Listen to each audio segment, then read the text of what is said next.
आता टॉप 9 मोठ्या बातम्या बघूयात। नागपुरात ऑटो एलपीजी गॅस दरात 15 रुपयांची वाढ। सध्या नागपुरात ऑटो एलपीजी दर 135 रुपयांवर, शहरातील 80% एलपीजी पंप बंद।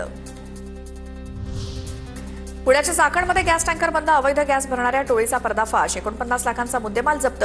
पोलिसांची कारवाई, घरगुती गॅस सिलेंडरचा अवैध व्यवसाय करणाऱ्यांचे धाबे दणाणले।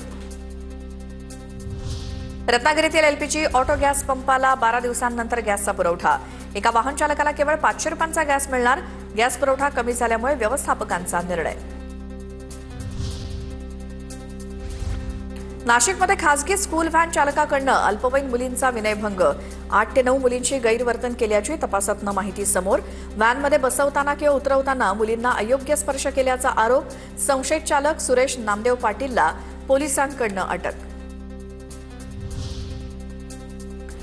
परभणीच्या पूर्णा इथे गुरुबुद्धी स्वामी मठात महिलेवर अत्याचार। गुरुबुद्धी मठातील महाराजांचं दर्शन करून देतो असं म्हणून महिलेवर अत्याचार। पूर्णा पोलीस ठाण्यात गुन्हा दाखल। आरोपी शिक्षक चंद्रशेखर मनवत स्वामीला अटक।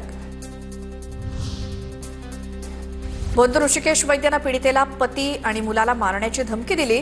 पतीनं भोंदू ऋषिकेश वैद्यला पीडित पत्नीला फोन न करण्यास सांगितलं होतं, तर ऋषिकेश वैद्यनं पीडितेला ब्लॅकमेल करून भेटायला बोलावल्याचं समोर। सांगली जिल्हा परिषदेच्या विषय समिती सभापतीसाठी आज निवड होणार। 11 वाजल्यापासून निवड प्रक्रियेला सुरुवात। निवडणूक प्रतिज्ञापत्रामध्ये चुकीची माहिती दिल्याप्रकरणी आमदार अमोल खताळ यांच्या विरोधात खटला चालवला जाणार। काँग्रेसचे नेते बाळासाहेब थोरात यांनी केलेल्या तक्रारीनंतर खताळ यांच्यावर न्यायालयात रीतसर खटला चालवला जाणार।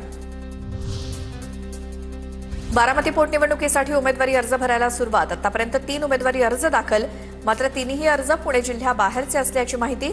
सुनेत्रा पवार यांच्या विरोधात स्थानिक पातळीवर अद्याप एकही अर्ज आलेला नाही।